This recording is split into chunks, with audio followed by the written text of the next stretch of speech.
Sa ibang balita, progress report kaugnay sa investigasyon ng Senate Blue Ribbon Committee kaugnay sa flood control anomaly, inilatag po ni Senator Ping Lacson sa isang privilege speech. Ang nilalaman niyan alamin sa sentro ng balita ni Bernard Ferrer.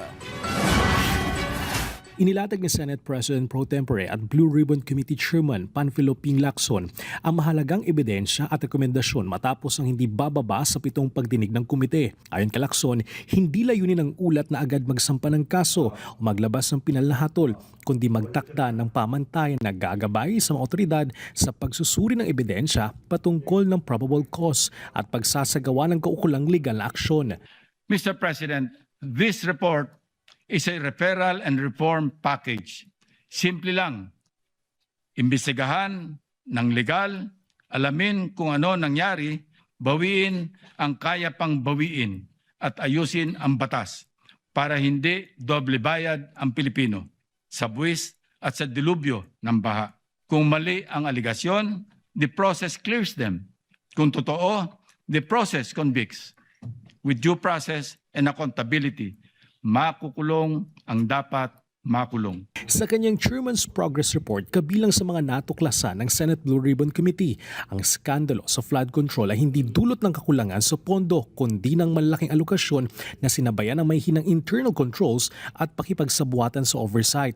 Ang struktura ng anomalya ay likas na parasitiko na may mga network ng mga aktor mula sa pinakamataas na antas ng kapangyarihan. Ang problema sa flood control ay refleksyon ng ebolusyon ng pork barrel system. Ipinakita ng korupsyon sa Bulacan First District Engineering Office ang blueprint ng paglihis ng pondo at ang sistemang nagpapadali sa katiwalian. Kabilang sa mga rekomendasyon ng komite ang pagtanggal ng allocables at leadership funds ng DPWH.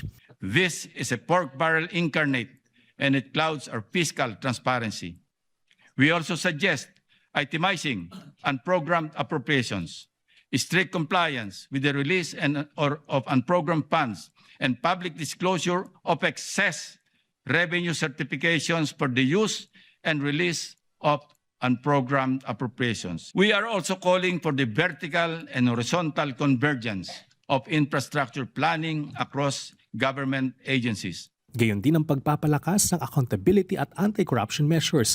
Ilan dito ang pag-amenda sa Republic Act 6770 o Ombudsman Act of 1989, pagbibigay linaw sa beneficial ownership at conflict of interest, mas mahigpit na pagbabawal at parusa sa pagsusugal ng makawani ng gobyerno sa mga kasino, digitalization ng SALN at personal data sheet, at komprehensibong proteksyon sa whistleblowers, pagpapatibay ng mas independent at accountable na reporting ng COA auditors. Naglalaman din ang ulat ng menu ng mga posibleng kasong kriminal kabilang ang malversation, direct bribery, graft, plunder, money laundering, falsification, perjury, bid rigging at paglabag sa ethics at conflict of interest. Sa muling pagbubukas ng pagdinig, tututukan ng komite ang mga sumusunod.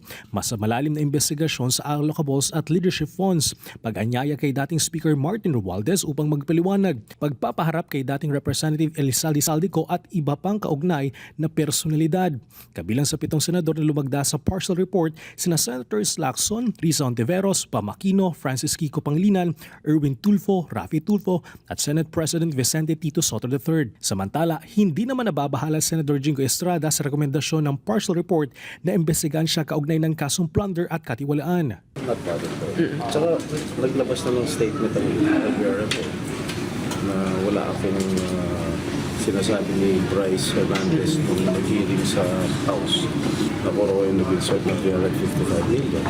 Yung sinabi naman dito na wala nang dalawang insertion. Sa ngayon, 2 hanggang 3 lagda na lamang ang kulang bago mahihain ng partial committee report sa Bills and Index Division ng Senado. Bernard Ferrer para sa Pambansang TV sa Bagong Pilipinas.